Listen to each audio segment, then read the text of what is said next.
Good evening, everyone. Peter gave me the signal to come down and get started. For those of you who don't know me, my name is Gina Fod, and I'm the director of Historic St. Mary's City, and I just want to welcome you and all the members of the Historical Society, everybody here tonight to enjoy this lecture. And so we are hosting, but it's really, as I said, for Peter to introduce our speaker. But again, thank you very much for coming. Should anything strange happen, and who knows, after all we've been through, exit doors are back that way, and then if you need restrooms, there are some downstairs, and then you can also go through the exhibits to get to restrooms that are on this level. Okay, so just thank you again for being here, and Peter. Thank you, Gina. Thank you very much. And good evening and welcome to all of you this evening. This is a program in our Historically Speaking series, a series of lectures and conversations on the political, social, cultural, economic, and indeed religious history of St. Mary's County and southern Maryland. And as Gina said, my name is Peter Laporte. I have the absolute pleasure of being the executive director of the St. Mary's County Historical Society. And if this evening's discussion interests you, and especially if you'd like to learn more about the people, places, events, and legacies that shaped this county, indeed Maryland and the nation, we invite you to become members of the Historical Society. There are brochures that explain a little bit of the who and what of the Historical Society at the back, and please do consider becoming a member. It gives me a great deal of pleasure to also welcome the Chesterton Academy of St. Mary's as a co-sponsor for this evening. This is a new classical high school in the Catholic tradition that is opening next month in Charlotte Hall. And if you'd like to learn more about classical education and the education model that's offered by the Chesterton Academies and the Chesterton Academy of St. Mary's in particular, or indeed support them in their mission, there are brochures also at the back as well. And certainly last but not ever least, I want to express my very deep gratitude to Gina, the executive director here at Historic St. Mary's City, and to her team who are helping us host this evening and being our co-sponsors. In fact, there is no better place for this evening's program than right here in Historic St. Mary's City. A few weeks back, I listened to a podcast on which Dr. Breidenbach spoke about his then just published book called Our Dear Bought Liberty, Catholic and Religious Toleration in Early America. Whatever your religion or faith might be, this is the story of the birth and the progression of religious tolerance and religious liberty from the very place at which we gather today, and its enshrinement as a fundamental right in our Constitution and within our nation. Michael Breidenbach is Associate Professor and Chair of the History Department at Ave Maria University in Florida. He is the co-editor of the Cambridge Companion, easy for me to say, to the First Amendment and Religious Liberty. He has written for the Atlantic Magazine, the Washington Post, and for the magazine called First Things, a superb magazine which, if you're not familiar with it, I heartily recommend to you. Dr. Breidenbach has held research positions at Princeton, Oxford, Cambridge, Penn, and Villanova universities. Amazing for such a young guy. He earned his PhD in history from King's College in Cambridge, and he lives in Southwest Florida with his very charming wife, Janice, who is also a professor of philosophy at Ave Maria, and their very, very delightful 3-year-old son, Paul Thomas. Following Dr. Breidenbach's remarks, we were going to open the floor to your questions. There will be a microphone that will be passed among you. And also, Dr. Breidenbach's book will be for sale at the end of the evening. And if you ask him nicely and smile, he may even autograph it for you. All right? And for the record, this program is being videotaped for later publication on the Historical Society's website. So it gives me a great deal of pleasure to introduce to you Dr. Michael Breidenbach. Mike?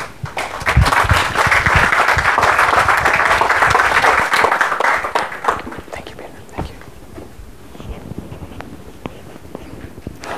Well, good evening, everyone. Thank you very much for coming to this very historic site. This is my first time here. I did most of my research for the book in England, and my friends and family asked me, why would you do an historical topic thousands of miles away?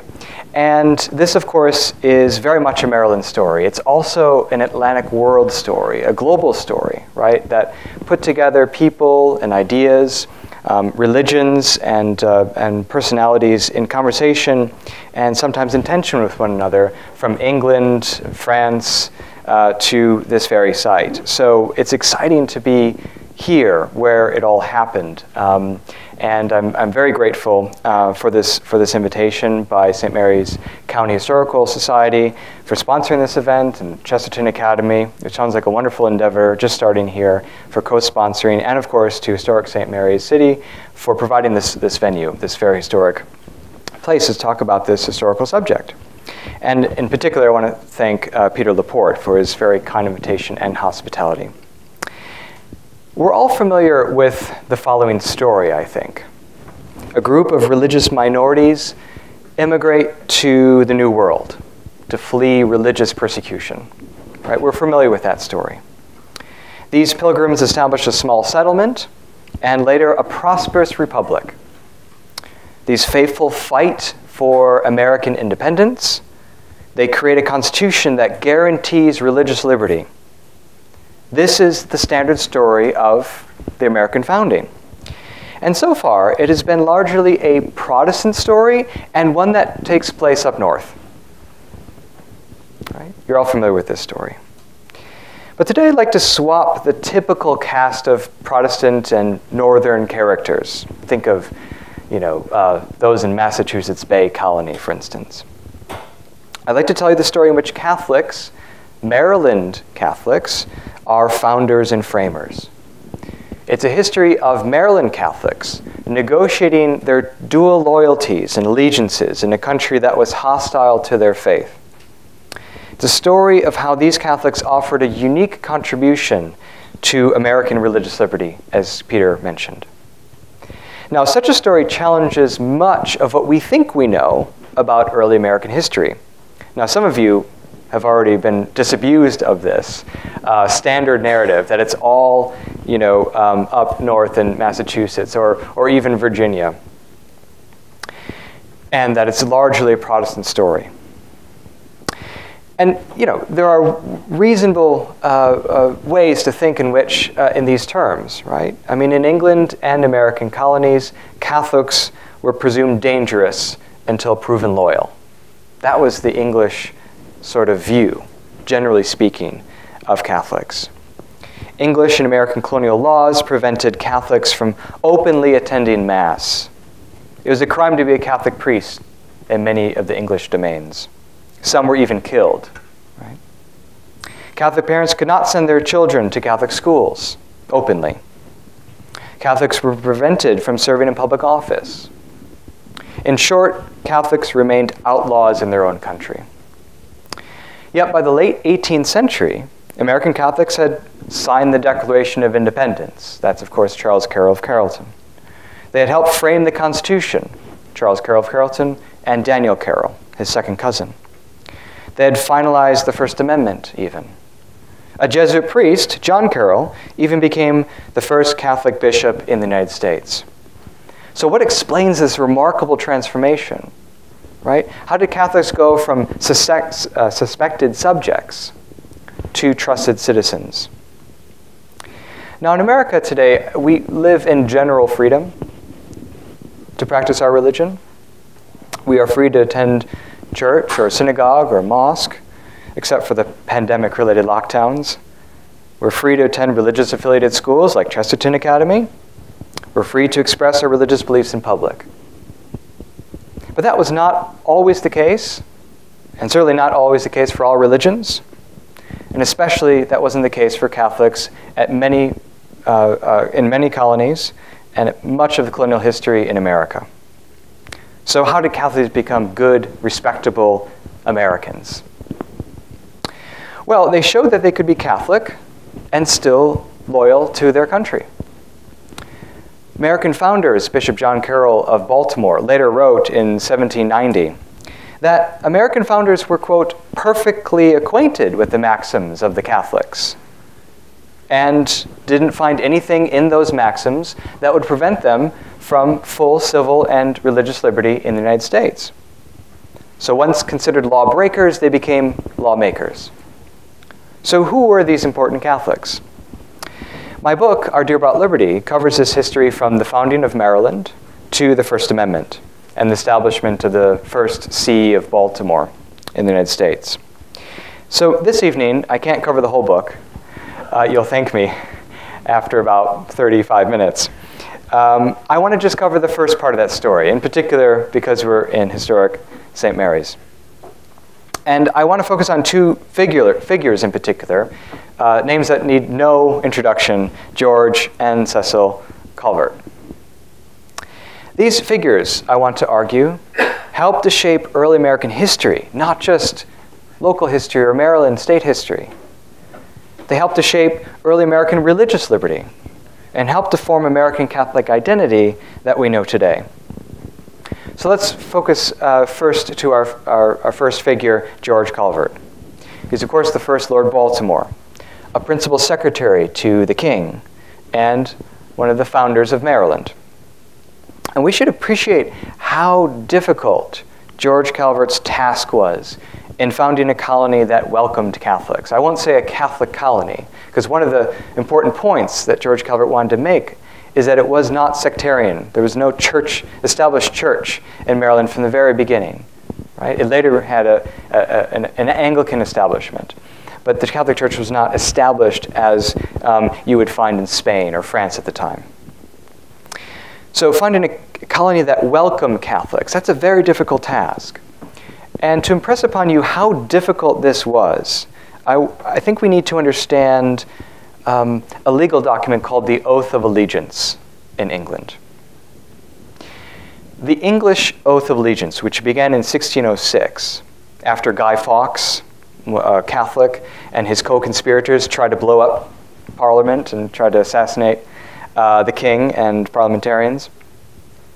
After that act of treason, the king wanted an oath that would be a kind of central test for loyalty for Catholics. This required that the person taking the oath deny that the Pope could depose the king, could authorize the king's subjects to harm the king, or absolve oaths to the king.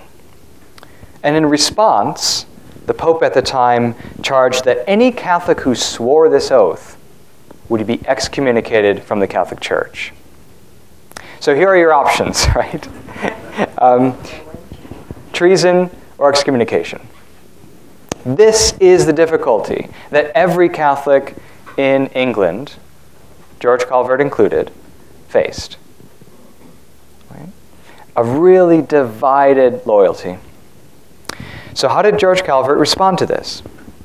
Well, a little bit of background to his career and the man himself.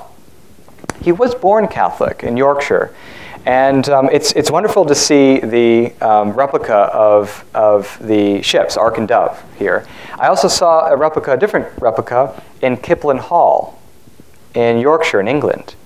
There has been a great partnership, right, between Kipling Hall and this part of the world, and they have a little not as great as this one, but a little museum, right, dedicated to the Calverts.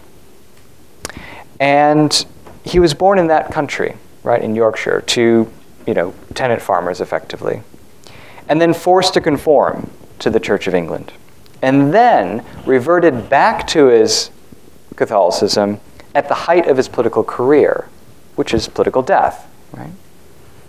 And his dual loyalties to the church and the state presented a singular challenge to this man, who was in a high position, the principal secretary of state to the king, and his colonial enterprises in America. And until now, scholars have generally assumed that Calvert's English and Catholic identities were compatible, rather than showing how he managed to reconcile them.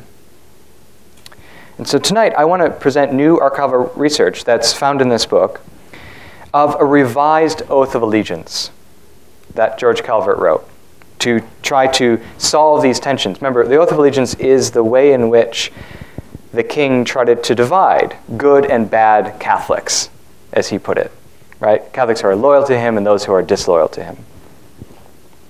And what I think this new archival evidence shows is that he resolved the problem by disavowing certain claims about papal authority in English affairs.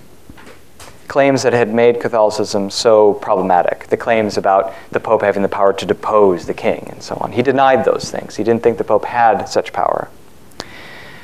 So as I said, George Calvert was an ambitious social climber, born to these Yorkshire tenant farmers and then becomes later, in very short order, a principal secretary of state. He earned his undergraduate degree at Trinity College, Oxford, where I had the pleasure of meeting Dr. Miller there for the unveiling of George Calvert's newly restored portrait in Oxford. He studied law and immersed himself in civil service. He became a clerk, or clerk as they say, to the Secretary of State, and then a member of Parliament, and then a member of the Privy Council. This is sort of the main council for the king. And then finally, King James I, first Secretary of State. That wonderful portrait of George Calvert shows him framed in curled curtains of cardinal red, right? This is beautiful, beautiful red. But around that time, just a few months after that portrait, he revealed a decisive act of his political career, his reversion to Catholicism. I can't think of a worse time to reveal your reversion to Catholicism, right, at that height. And the decision to become a papist, as they said, would present a singular challenge for this royalist advisor, right? And when the new king, Charles I, insisted that all members of the Privy Council swear this oath of allegiance, he had to politely refuse, thereby forfeiting his position on that council and his whole career at the royal court. Now, for a civil servant who had, up until that time, been unflaggingly loyal to the king, this presented a crisis of commitments for Calvert. Could a Catholic remain the king's good servant, to paraphrase, Thomas More? Calvert had refused to swear the oath, presumably because he did not want to be excommunicated from the church that he had just joined again, right? But the king did not punish him, interestingly, at least beyond the loss of his job. Right? Instead, his previous service to the king allowed Calvert a kind of consolation prize. We'll call them Avalon and Maryland. Right? This is a way to get someone that you like. I mean, the king found his service. He was indefatigably loyal to the king. That's the great irony of not swearing this oath of allegiance. Right? He's one of the most loyal. I mean, he would get excoriated in Parliament, right, for towing the line, right, for the king's policies. And now he's forced to resign, right, on this oath of allegiance. But the king saw that his loyalty should be rewarded, right? And so the first colony was Avalon in modern-day Newfoundland, and the second colony was here. Now I want to start with Avalon because it provides a kind of interesting precursor to Maryland. You can almost see the imprint of George Calvert's design. He, of course, died before the final seal was set on the Maryland Charter. But you can almost see the way in which George Calvert wanted Maryland to be. It was an experiment of allowing settlers to profess their religion openly, right, without repercussions legally. Now, one Protestant vicar informed the King's Privy Council that the Calvert family and other Catholics attended Mass. Right? This is a scandal. Right? He also urged that George Calvert had a Protestant couple's child baptized Catholic without their consent. This would often be the charge for for what they called popery. It was not just that you're Catholic, but that you would coerce other people. That's what it means to be Catholic, is coercion, right? That's what it is. That religion is coercive all the way down. And so there's the great scandals and rumors about the way in which Catholics would force their religion on others. And yet, despite these rumors and charges, the Privy Council did not believe them. His loyalty to the king and the Privy Council beforehand sort of shielded him from any kind of punishment. Catholics too, I mean, Protestants didn't like what Calvert was doing for reasons that they thought that, well, this is an English colony, so therefore should be unambiguously Protestant, right? Now, but Catholics too were appalled by this experiment of religious toleration in Avalon because he tolerated what they called heretics, right? Calvert even offered his own house for Protestants to worship for their own ceremonies. And that hospitality actually breached the long-standing tradition that the Pope had prohibited, right? That Catholics would house Protestants for their worship. That was banned, effectively, as far as the Holy See was concerned. Attempts to create a harmonious, religiously pluralistic colony, well, that was enough, right? But it was overshadowed by the practical realities of a harsh colonial life. Calvert described that first year as, quote, the sad face of winter in the coldest corner of all the country, and hastened the deaths of many settlers that ultimately persuaded Calvert to go south and hopefully warmer climate. So after his misadventures in Avalon, Calvert sailed southward to Virginia. Now, Virginia required that every settler swear the oath of allegiance, just like the king had required him to do. Calvert again refused, but this time he had come prepared with a revised oath. And in the London archives, you can see the report that the Virginians had. They said, Calvert presented a new oath to us, and because we don't have the authority to accept new oaths other than what the good king had presented to us, we declined and sent him on his way, right? Now, historians have not been able to find that oath. It was not enclosed in that document, and it was thought to be lost to history. But I found it in a different London archive, actually an ecclesiastical archive, the Archive of Westminster in London. And before we investigate Calvert's revised oath, we need to understand what that original oath said again, right?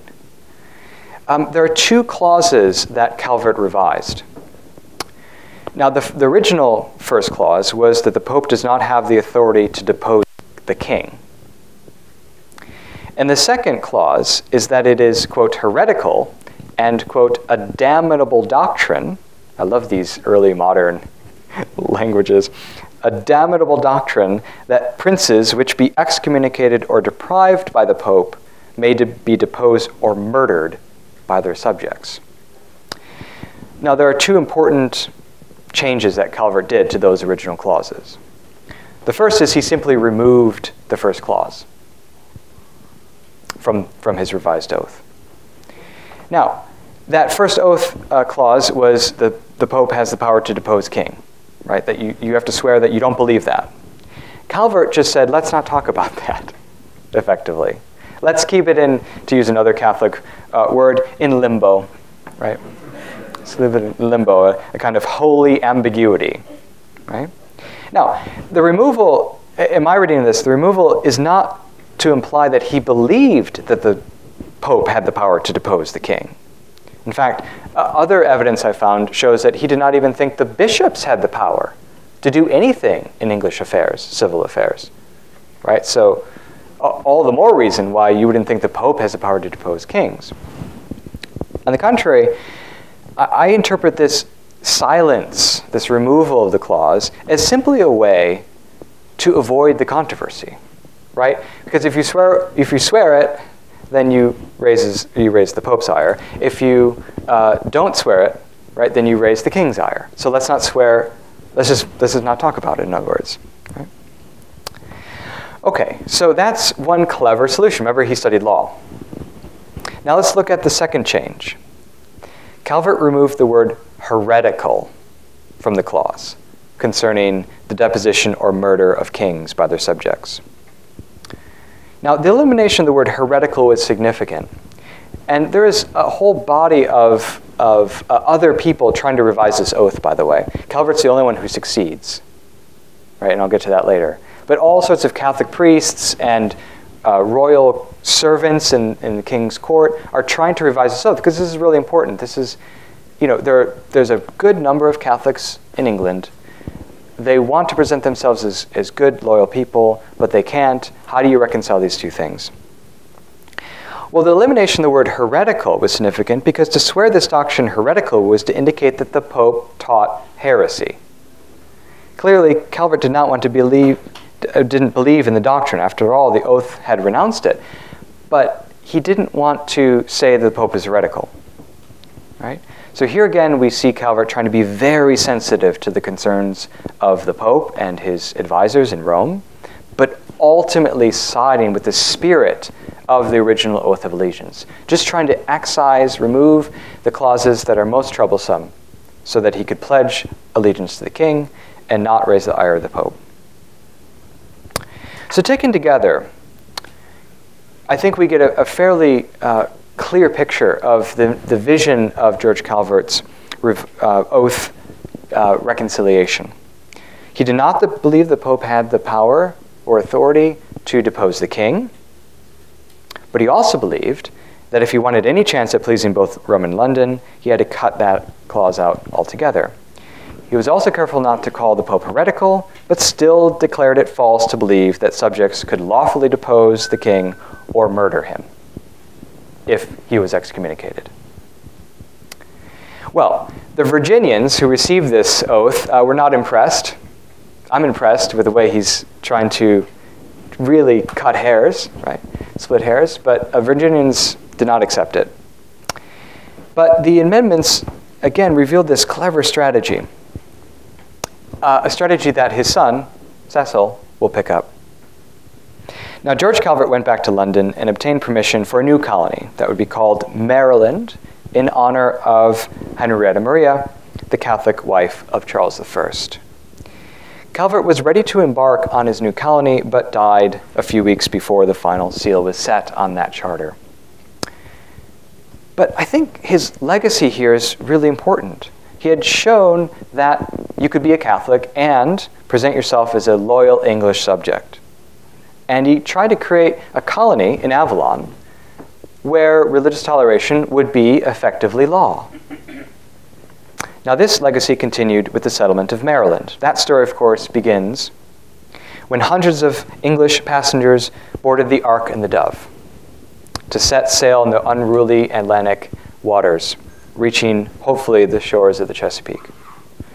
Their motivations, as you know, were many. Certainly, the financial prospects, or what they thought were the financial prospects of the New World, remained an important incentive. But they also sought greater civil and religious toleration and the promise of peace, symbolized by those ships' names, the Ark and the Dove. I thought those were very beautifully named, evoking, right? I think, anyway. Please correct me if I'm wrong. Noah's Ark, right? And the dove, finally bringing that olive branch, peace. During their months at sea, the Protestants and Catholics on board lived in close quarters with each other, despite the fact that by law, right, there was a kind of separation in England between them. I love that view, right? If you can picture in your head the way Catholics and Protestants are on the same ship, right? And political thinkers are constantly thinking about the state as a ship, right? And there's a captain of the ship, the king, and moving it around, and what's the final end of government, right? And so on. And here we have two religious minorities, Protestant minorities, Anglicans and Catholics, all living together. As the ships left England on November 13th, 1633, Cecil Calvert instructed that the Catholic officials, quote, preserve unity and peace amongst all passengers on shipboard, and that they suffer no scandal nor offense to be given to any of the Protestants. He also asked that the Catholics on board exercise their religion, quote, as privately as may be, and treat the Protestants with as much mildness and favor as justice will permit, at land as well at sea. Now, compared to the heavy-handed religious conformity policies in England and Scotland at the time, this was radical. And in Thanksgiving, when they finally came to St. Clement's, Jesuit priest Andrew White celebrated Mass while the new Protestant inhabitants attended their own religious service. And this all sounds like a typical Sunday on Route 5, right? You have, as I drove over here, I was sort of impressed in the way in which religious pluralism continues here, right? You have all sorts of churches, and that's sort of a typical Sunday, right? Catholics go one here, Protestants go the other.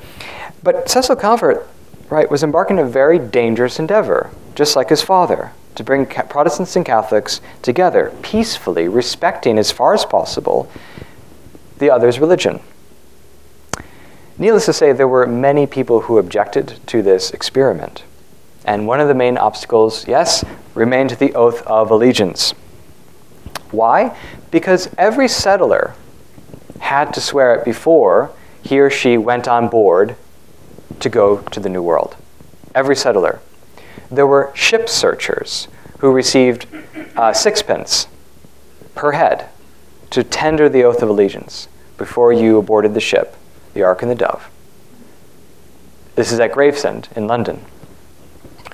And it was so important that there were meticulous records of who signed, who swore the oath, right?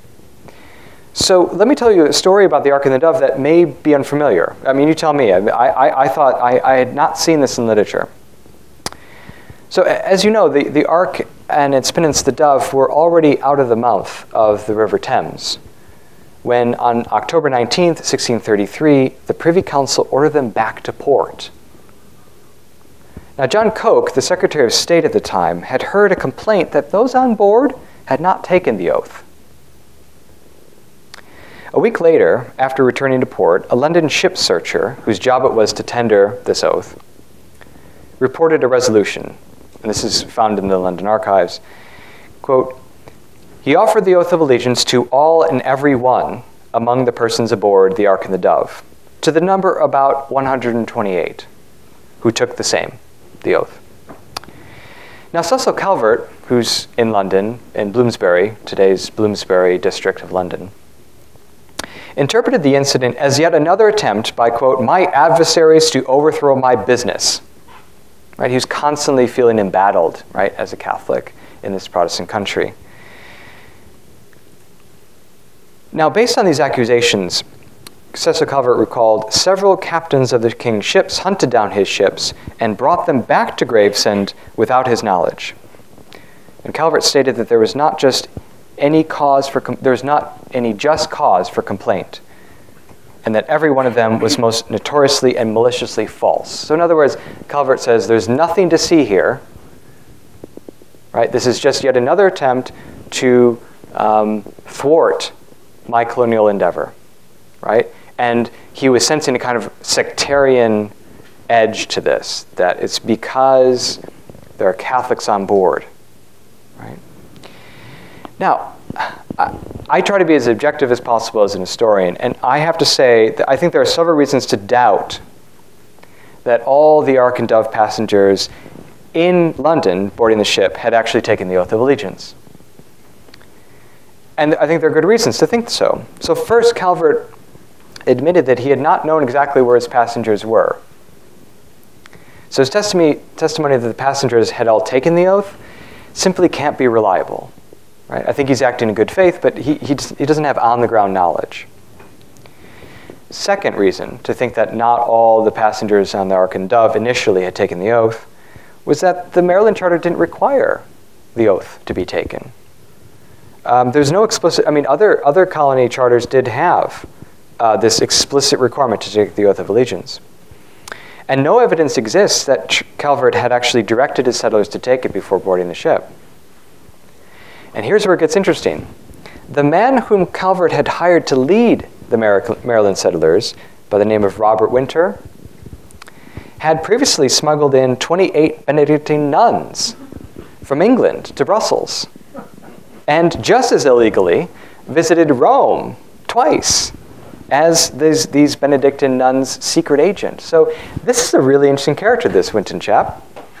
And Calvert, hired him, and perhaps Calvert had chosen Winter not only for his personal ties with the Calvert family, which is undeniable, but perhaps for his maritime experience, shall we say, right? Openly transporting Catholics and evading the law if necessary. Now, that's speculation, but I think there's good reasons to think that might be plausible. In response to the Privy Council's warning, Calvert instructed his brother, Leonard, on November 13th, that all settlers should take an oath of allegiance upon arriving in Maryland. Okay, so after this business of not everyone seemed to be taking the oath before boarding the Ark and the Dove, then Cecil Calvert says, okay, Leonard, make sure that they all take the oath when they get to Maryland. Now, Cecil's demand that they take the oath was curious, for that would be unnecessary, of course, if they had already taken the oath. Moreover, the English officials required that the passengers take the oath before boarding the ship, not after settling. Right?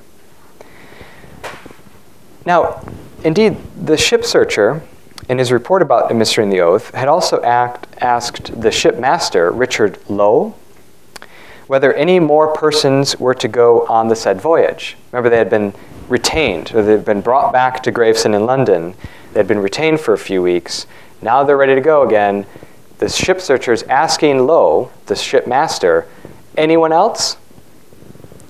And the captain replied, quote, some few others were shipped, who had forsaken the ship and given over their voyage by reason of the stay of the said ship. I think we need to unpack that a little bit. Those who had left the ship were shipped elsewhere before the oath was administered, probably reunited with the Maryland contingent on the Isle of Wight before finally setting sail to America. And it's my reading of this that those settlers were probably Andrew White and his Jesuit companion, John Altham. In other words, if it's true that an estimated 140 passengers eventually boarded those two ships, then perhaps a dozen people had boarded later, not in London, but at the Isle of Wight, perhaps to avoid the oath of allegiance. And this is where the number actually, we fix it on the nose at 120, 140, It's hard to tell because of that, because of the fact that some people had already shipped, because they had been stayed in London. They had a chance to get off, and after a few weeks they could get to Isle of Wight, right? And then with with fewer London officials there, they could board without having to take the oath of allegiance. That's all to say the oath of allegiance was really, really important, and again provided this test case, right, about the way in which Catholics were seen as dangerous, right, until proven loyal. So the whole incident reveals the fragile and sensitive status of English Catholics. Now, by this time, Cecil Calvert had decided not to join the settlers. The criticisms of his colony, typified by this controversy about the oath, persuaded him to remain at his home. And by the end of November, the Ark and Dove remained anchored at Yarmouth on the Isle of Wight due to weather. And after Father Andrew White heard rumors about the Privy Council trying to detain them even more, he decided, right, I'm off, and left on November 23rd, a fortuitous day in the Christian calendar, the feast day of St. Clement, of course, a pope and prisoner of the Roman Emperor Trajan, who, in Father White's telling, had, quote, won his heavenly beatitude, he says crown, by being cast into the sea, fastened to an anchor. That was the legend of his death. Now, the spiritual felicity of this date matched a political message, right, about a Roman emperor who did not accept Christians, right, a kind of religious liberty undertone to it as well. And finally, they arrived on March 25th after going up and around to St. Clement. Now, what's interesting about March 25th, of course, it is the major feast, a major feast in the Christian liturgy, the Annunciation of the Blessed Virgin Mary. It's also known as Lady Day, the feast of course, the beginning of the new year in the previous old calendar, the Julian calendar. That was, of course, an auspicious day, right? The new year. Think of landing somewhere, buying a house and moving in on January 1st. That's the kind of, in a small proportion, that significance, right, that they felt. Now, there are interesting differences between Father Andrew White's account of the founding and in the Latin version and the English version. Let me just point out a few to give you a flavor of the way in which, again, Catholics had to present themselves to a Protestant audience. Many of the times when we read Father Andrew White's account, we read the printed English version. You might call it the authorized version, right? In this printed English version, there's a celebration of that Mass in which settlers kneeled, as he says, kneeled down and said certain prayers in thanksgiving for, quote, taking possession of the country, for our Savior, and for our sovereign Lord, the King of England, unquote. Okay, so that's the official English printed version, right? Knelt down, said certain prayers. His original Latin manuscript described how Catholics had prayed for the intercession of the Virgin Mary, certain prayers, right? And other saints during that voyage, and that upon their arrival, they celebrated a Catholic Mass, processed with a great cross, planted it as a trophy to the Christ, and recited on our bended knees the litanies of the Sacred Cross with great emotion. Details entirely omitted from the one printed in London. White had also written that Native Americans in the area had been told that 6 Spanish ships were soon to conquer the territory, and that the native inhabitants had to arm themselves to protect their land, right? That was the rumor that had been spread. The published English printed account simply related the existence of Native Americans and their muster, not that they had been told that the settlers would be Spanish. Now, who was the editor of Andrew White's narrative? It was probably Cecil Calvert, right? He had published other propaganda, right? We'll call it publicity literature, right, about his colony.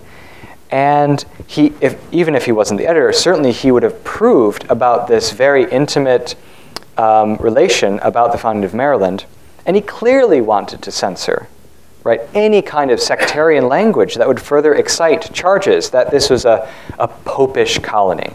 Right, so let's not talk about the rosaries and the litanies to the Sacred Cross and all these trappings of smells and bells Catholicism, right? Let's talk about how certain prayers were said, okay? Now, upon landing at what would become the permanent settlement city of St. Mary's, Leonard Calvert and the Maryland commissioners fulfilled Calvert's instruction to minister an oath of allegiance. Now, in doing so, Cecil Calvert had apparently appeased and conformed to English law that required settlers to pledge this oath of allegiance. But notice how he didn't say, pledge the oath of allegiance. He said, pledge an oath of allegiance. Now, the next official mention of this oath was almost 5 years later, in the 1638 Act for Swearing Allegiance. That oath avoided all the controversial parts. It's a very simple oath. It's basically an allegiance to the king and his successors. It's a simple fealty oath. Nothing about the Pope whatsoever. Now, until this book, people assumed that was the whole story. But I found in the London Archive that Cecil Calvert actually had at least one draft oath that he wanted to pass to be the official Maryland oath. And in the oath that he wanted, he also retained the clauses that the Pope does not have the power to depose the king and that subjects do not have the power to murder their king, right? So he wanted to retain these clauses. He felt very firm about this idea that the Pope does not have such power. But there are archives in the secret Vatican archives and so on that show papal ambassadors trying to persuade Cecil Calvert not to publish that oath, please, because the Pope will be infuriated. Right? So Cecil Calvert, like his father before him, said, right, limbo. Let's not talk about it. Right? This was absolutely important for the development of American religious liberty generally. Because Cecil Calvert's solution was to decouple political membership from religious belief. In other words, loyalty would not be shown by pledging for or against certain religious doctrines. That's not how you show your loyalty in America. It was a simple fealty oath to the political authority. This, of course, is the solution later articulated in the U.S. Constitution. No religious test for public office. Right? To be a member of the Congress, to be president, you don't have to swear a certain for or against a certain religious belief or set of doctrines. Right? You don't even have to swear to a person. You swear to a written document. Completely impersonal oath. It's an amazing innovation in Western political and legal culture.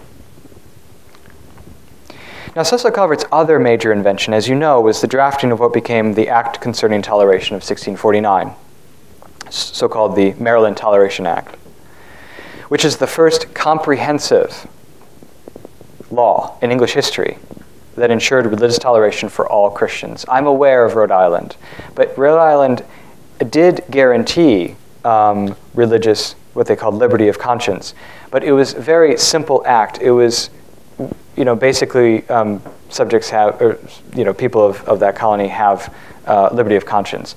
It was not comprehensive, right? The Maryland Toleration Act has fines imposed, right? It's very detailed. It's actually a proper piece of legislation, I would put it that way.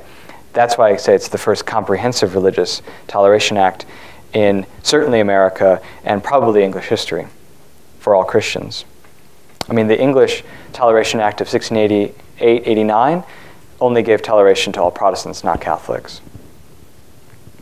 With this act, Calvert had not settled the problem of religious difference theologically, in other words, by catechizing people or converting them who are in disagreement. He solved the problem of religious difference politically.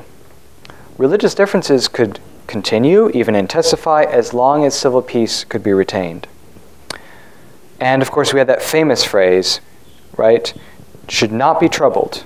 No one professing the religion of Jesus Christ should be troubled or molested or discountenanced in respect of his or her religion, nor the free exercise thereof, a kind of later echo, right, that we'd hear in the First Amendment.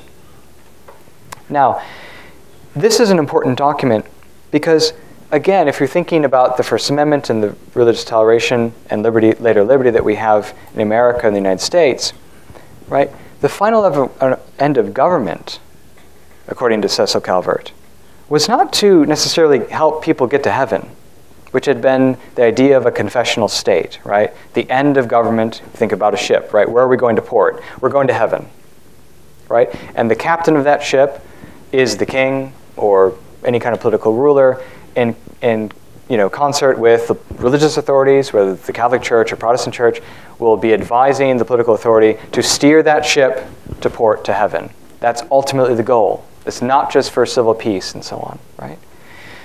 The Calverts had a much more modest, right, view of government, you might say.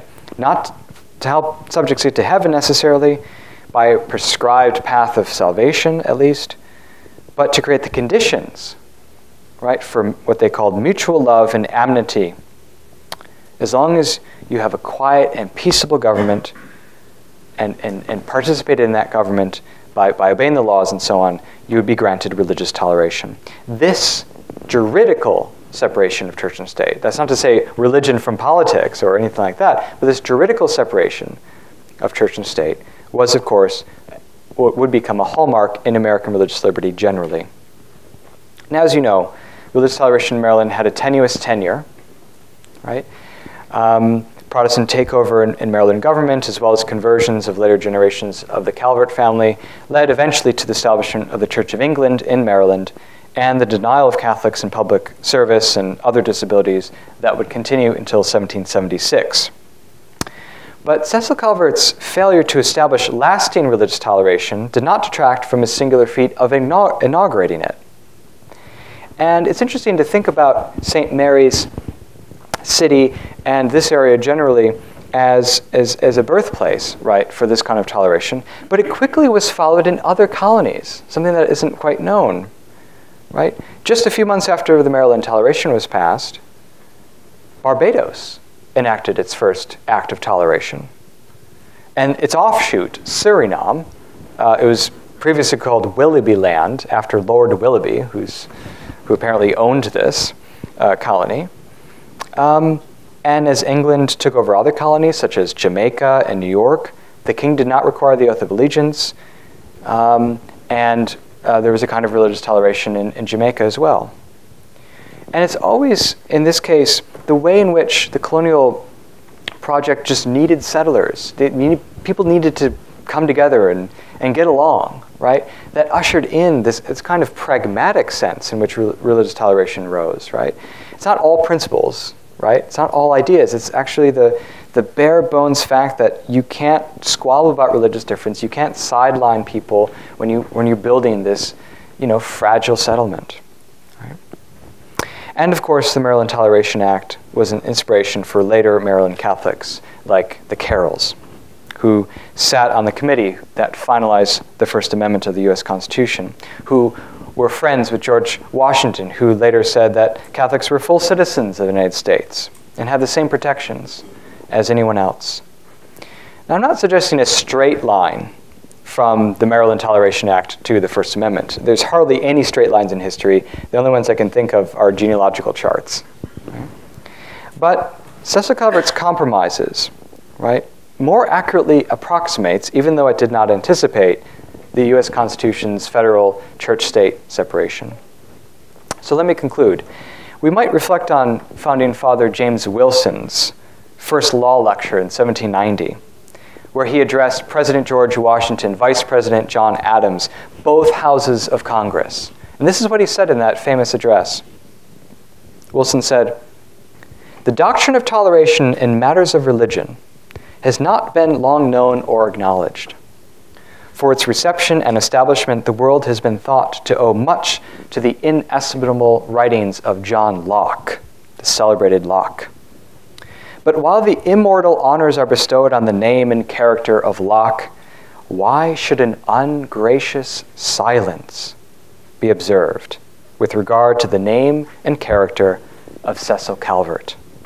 Let it be known that before the doctrine of toleration was published in Europe, the practice of it was established in America. A law in favor of religious freedom was passed in Maryland as early as 1649. Wilson concluded, remember, with George Washington in the audience, Calvert was truly the father of his country. Thank you.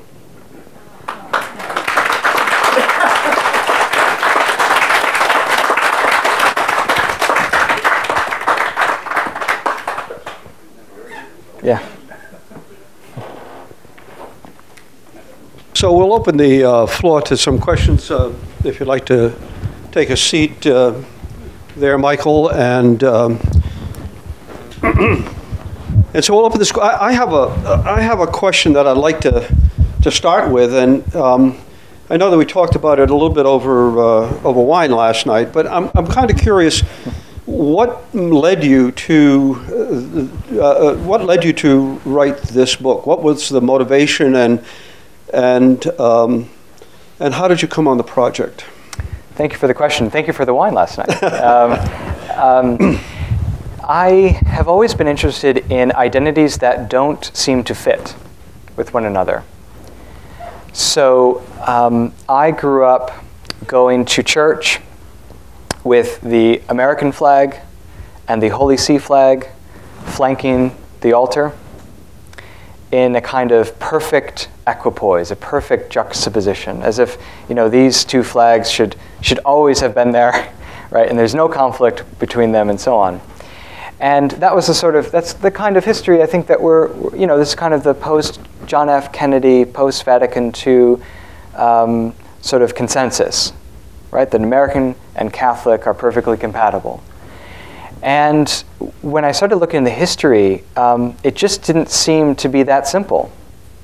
So I wanted to know more. I wanted to know if there were any Catholics at the founding. I had never been taught that there were Catholics at the founding, so I assumed that maybe they weren't, right? Because the standard story is this is generally Protestant, and of course it's overwhelmingly Protestant, to be sure. But to the exclusion of Catholics. And so I did a quick search and found that there's a man named Charles Carroll of Carrollton who signed the Declaration of Independence. And I thought, well, how could a Catholic sign that document?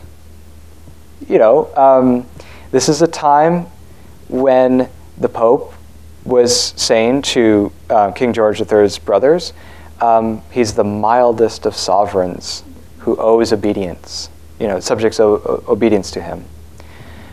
This is a time when popes had railed against revolution, who didn't really warm up very much to what had been called liberty of conscience, religious liberty, and so on.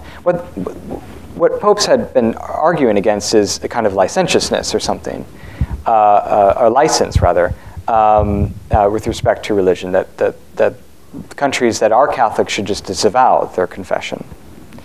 But all the same, I mean, that's a bold move for a Catholic to do, I thought. So I want to know how he did it. How did he justify that to himself?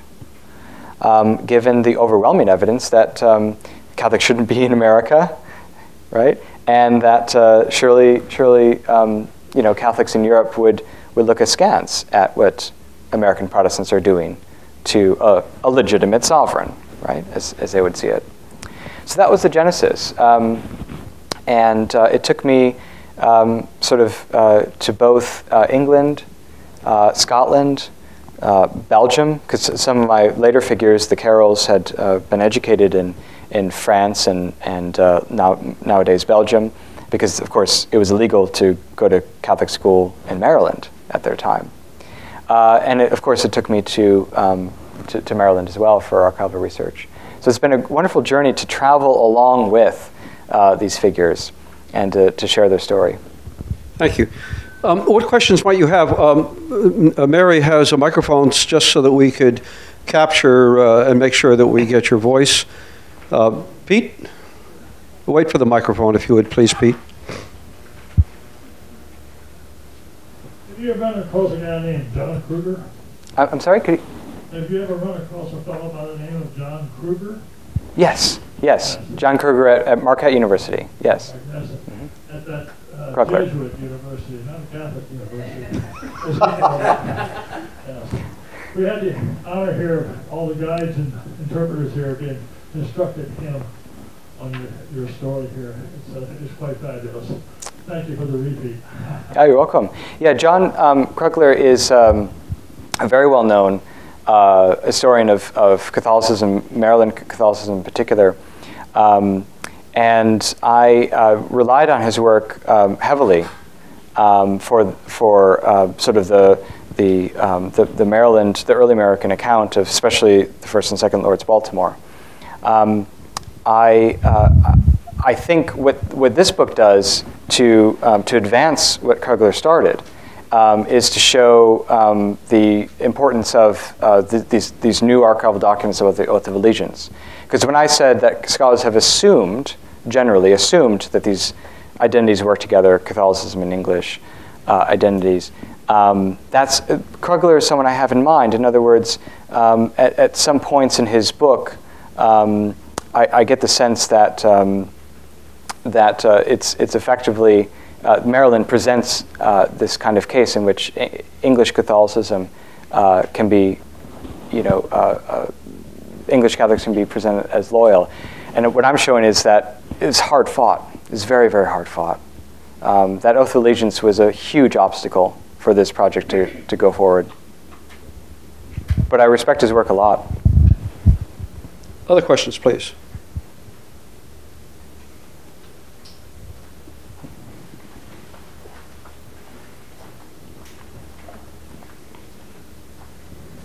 So how did you find that edited second oath, and how did you feel when you found it?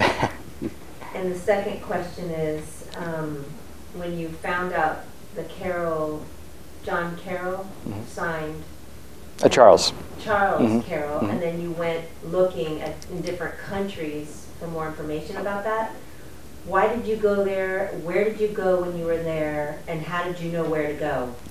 Yeah, these are great questions because it shows the life of the historian and a lot of the dead ends and detours that come with it. So I as Peter mentioned, was a graduate student in England.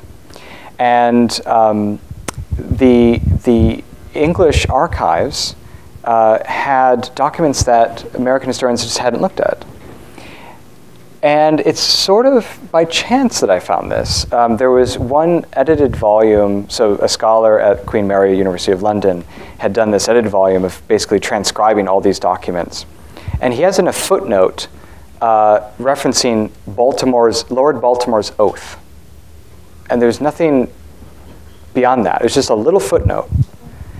And I said, I have to check this out. And I had been to this archive before and had not seen it. The reason I was at the archive in the first instance was because I found out that Charles Carroll of Carrollton actually paid for leaflets to be printed in Ireland to recruit Catholics to come to America. And there was, this is another talk of the Carrolls. But what was interesting about that report was the way in which Protestants in Ireland were much more likely to support Catholic relief for more toleration for Catholics because of Carroll's pamphlet, he argued. Because so many Catholics were saying, right, I'm leaving Ireland. And Protestant landowners needed Catholic farm workers and so on, to make money. And so they were like, okay, well, let's do a compromise, effectively. And so anyway, that was the reason I was at this archive. It's a very rich archive, it turns out. And so I went back again. My wife and I were on fellowship at Oxford, and so I went to this archive and said, okay, I got to find this document. And I found it. And of course, when you find this thing, it's just a piece of paper, and there's no context around it, right? It just says this oath, and you're trusting that the archivist said this is Lord Baltimore's oath, right?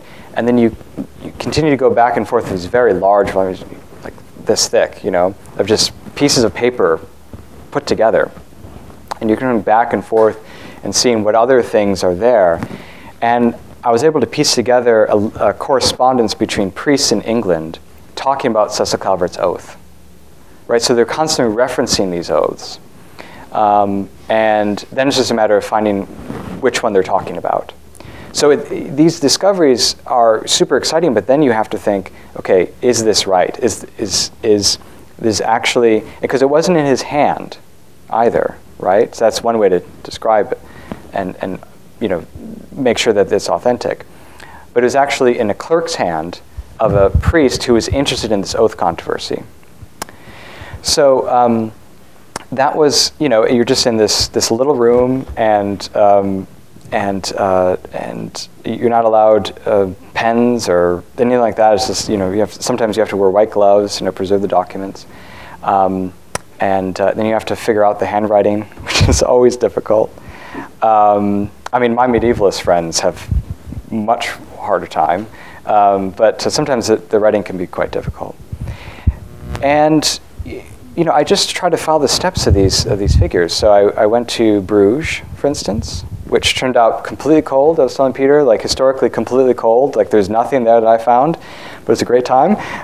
Bruges is a lovely medieval city, so there are perks to the job.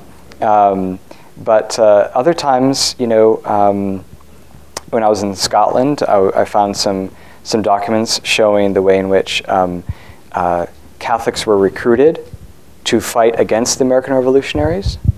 So you have Catholics and Catholics fighting each other for the same reason, but for a different country.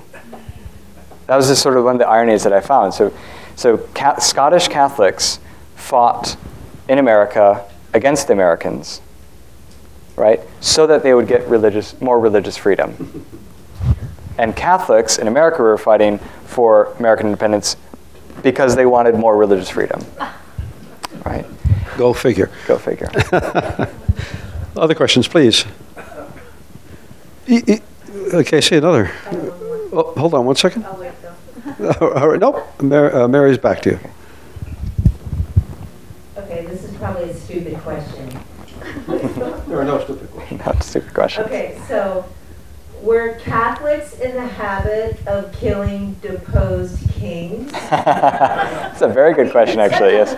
It is a weird thing, yes. Yeah, and I should have prefaced this by saying how odd this sounds, right? Deposing kings and, murdering kings.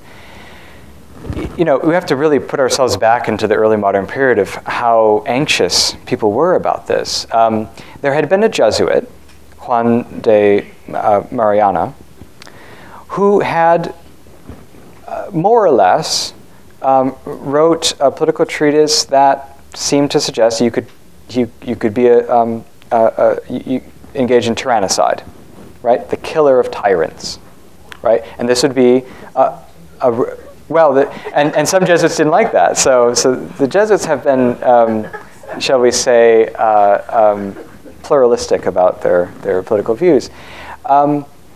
He tried to ground this in theology and political theory and so on. In fact, I'm not going to get this right because it just slips in my mind, but someone had suggested that they named Maryland Mariana. It was King Charles I himself. Let's name it Mariana for Henrietta Maria, right? Mariana, sort of a Latin aid of Mary. And George Calvert said, no, you don't want to name it Mariana because that's the Jesuit who was for tyrannicide. And it was a great irony because, of course, Charles I was killed, considered to be a tyrant, right? So, in any case, that was the fear, that there were certain Jesuits who were for tyrannicide, and that if you're a Protestant heretic, and wanted to arrogate power to yourself, as Charles I, right, was claimed to have done, then you could kill him, right? So it's a kind of live, at least intellectual option, you might say. The deposing power was actually used. So there are cases in European English history in which the Pope says, right, this person should not be king, right? Elizabeth I was excommunicated by the Pope, and that was a recent memory. So these are live options. Take it to the 20th century. There's a little known bit of history, but Tom Cruise memorialized it in the film Valkyrie, of assassination attempts against Adolf Hitler. The Pope at the time was part of those assassination attempts. He had been corresponding with Jesuit priest and some lay Catholics in Germany to try to remove Hitler, assassination if necessary. So I'm not saying that this was a live option at that point, but notice how it's more about deposition, about making sure that your oath is not absolved by the Pope. Maybe a lot about the Jesuits as well. Yeah. Did you have a question back there, Mary? I was just wondering about the timing of the Act of Tolerance, 1649. Yes. So this is after the English Rebellion. This is after the third governor, who is Protestant, becomes governor. I was just wondering about why it happened there, why didn't it before? Yes, great question. So the Act Concerning Toleration is very much an effort, I think, an intervention in the English Civil Wars. It's a patchwork political compromise, you could also see it that way, in which Cecil Calvert has to show that he's not a dangerous, right, papist. He has to show that he's loyal, right, to whoever's in power in England at the time, and to, as it were, make sure that Protestants don't try to overthrow his regime, right, in the political fomentation of the English Civil Wars, which are not just political, but also has a religious sectarian edge to them, right? So I think that's very important to mention. In the book, I treat for several pages on that political context. It's very important. In fact, there are other toleration efforts in England at the time in which Catholics see the English Civil Wars as an opportunity to ally with people that they wouldn't otherwise ally with, the independents and so on, to see if they can, as it were, smuggle in Catholic toleration during this very divisive time. So I think it's right to see the Act Concerning Toleration in the context of the English Civil Wars, and see this as a way to really go as far as possible to make sure that Catholics are tolerant, but also see that this is not going to be a Catholic confessional colony. We're not going to have the Spaniards come in and so on and so forth. This is going to be as by design, in the way that Calvert had ran his colony as one of toleration. Other questions, please. Is this not about the same time that the Anglican Church was formed, and that it was not separated from the Roman Catholic Church? Well, the formal separation happens a century before. But the Church of England in the early 1600s, in many ways, is not solidified religiously, liturgically, right, doctrinally, in the way we understand it today, or in the 20th century, shall we say. So what I mean by that is you could still have certain devotions to saints, maybe even have a rosary, crucifixes, and still conform to the Church of England, and see these as somewhat compatible, or and so there's an argument, I think, that has a lot of plausibility to it, that says, King James I didn't really know what it was to be Anglican at this time. I mean, the Anglicans are sort of figuring it out, right? What parts of Rome do we want to continue? I mean, they make a definitive break as far as papal authority is concerned in spiritual matters, right? But in terms of liturgy and doctrine and so on, the 39 articles are there, but that's sort of after that's all been worked out. So and this is important to mention, because this shows the way in which George Calvert, for instance, can be a kind of, to use John Krugler's term, a kind of crypto-Catholic or secret Catholic, or even schismatic, right, to use the formal language, and not really have anyone know about it, right? Because you can kind of pass as Anglican at the time and still be Catholic. One of the things, if I may, that really struck me during the research was George Calvert received a Peter Paul Rubens portrait. And it's lost to history. It was actually destroyed in the English Civil Wars, if I understand correctly. It was tossed into the River Thames. Peter Paul Rubens. But he requested it as a gift, and he used, through secret back channels, an ambassador, I believe, to someone in the Netherlands, an archduke or archduchess, I think it is, to make sure that Peter Paul Rubens, that Rubens found its way to London. Now, what's interesting about this correspondence in George Calvert trying to procure this Peter Paul Rubens is that this ambassador says he's a secret Catholic. He doesn't use Calvert's name. He uses a code, right, to keep his identity secure. But he effectively says he's one of us. So this is the way that Catholics had to operate, right? Cryptically, in code even. And what the ambassador mentions that George Calvert has, I believe he says he has a crucifix on his desk, which would be something of a sign. Crucifixes were out of fashion for the conforming Church of England at that time. So that's just one little anecdote. Nice one. The questions, please. I have one for you, and I want to kind of make sure that I understood the importance of what you said, and that is, in your remarks, you said that the separation of civil from religious belief was truly an innovation in colonial government, and one would assume in the history of development of administrative government as well as religions themselves. And it spurred a hypothetical in my mind, and that is, had there not been a Calvert, and there had not been a Maryland or a St. Mary's City, what would the trajectory perhaps have been with Virginia and Massachusetts, the Pilgrims and the Puritans, leading the development of this country?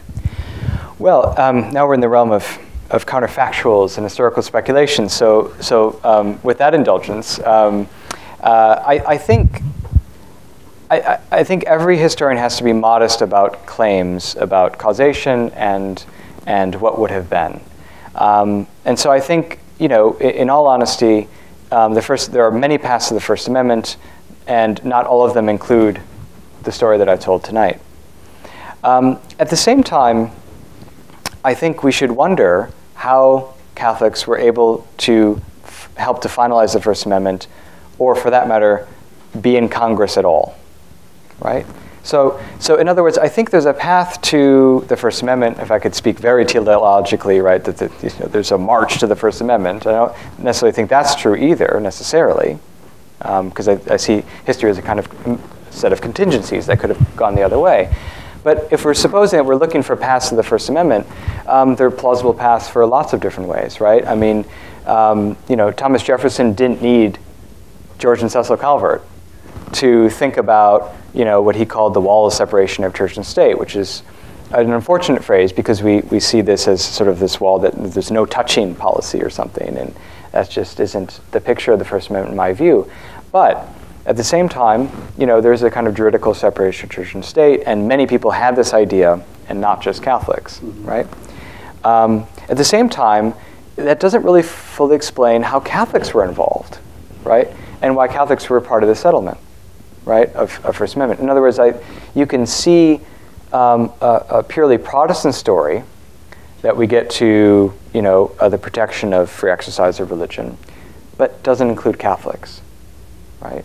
And there are lots of laws that we find in early America, we find in England that say, oh yeah, religious toleration, but for not these other people. So I think the story that I've told shows the way in which Catholics were able to be part of this, right? In other words, religious liberty is for all except those who don't obey the law, right? That's the whole point of the oath of allegiance, right? You can be an English subject, except if you had bad beliefs, right? And what the book shows is the way in which Catholics said, no, we should be part of this because we don't have these putatively disloyal beliefs, right? We don't think the Pope has the power to intervene in temporal affairs of this country, right? Which is exactly what John F. Kennedy said in his famous 1960 address to the Greater Houston Ministerial Association on the campaign trail. He says, look, he said it much more strongly and boldly and more capaciously than any of the figures in my book, but he said, the church does not speak for me, I do not speak for the church. I mean, that's probably an overstatement. But he was sort of channeling this view that the Pope does not, when I swear an oath to the Constitution if I become president, not to the Pope. That was the gist of it. And the Protestants did in Q&A said, well, hold on, you have this tradition in the Catholic Church in which, and he just said, no, it's a juridical separation of church and state, and he's channeling, these early American Catholics. Please. Mary's coming.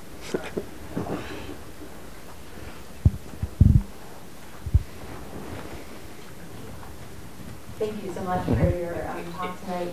So to move you from the what-ifs of history and to move you from the 17th century to the 21st century. Yeah.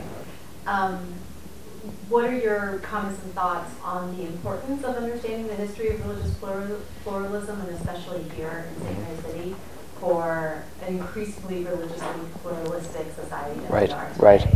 Yeah. So, and I would also add an increasingly non-religious society, right? So what's the importance of the story for those who don't share the Christian tradition or the Catholic tradition in this respect? I think, you know, people of all faiths and all can appreciate the endeavor, the effort that went into this kind of settlement, right? I think having that kind of historical imagination of what, you know, to go to the sites here, right? To go to, you know, I was recently in Jamestown, right?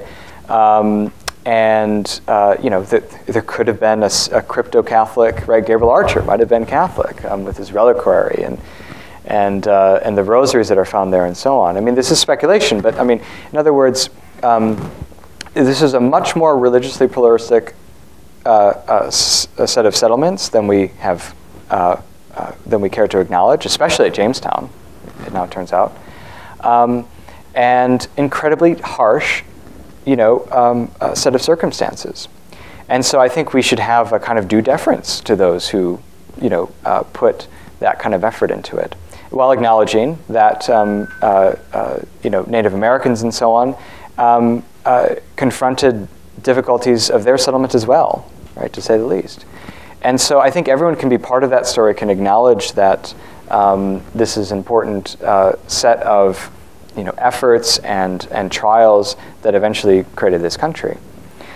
On the religious freedom trail, right, we'll go past this, I was kind of shocked actually, there's a byway of religious freedom, that's wonderful.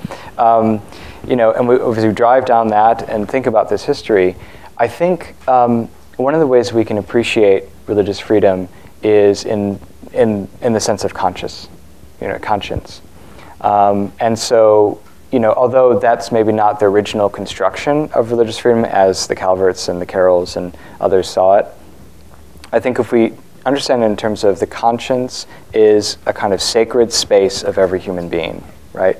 Now, whether you believe in a God or not, right, that there's something distinctly human about the conscience, right, that needs to be protected. I think that's a way into the importance of that story too. That the, you know, that these figures were trying to understand the way in which they should interact with one another and with their God, right? And even if you don't believe in God, there's a way in which that conscience still binds each human together and respecting their right to believe, you know, aspects of the metaphysical and spiritual. The book is Our Dear Bought Liberty. Dr. Michael Breidenbach, thank you so much for coming here. Please let's give him a warm. Thank you.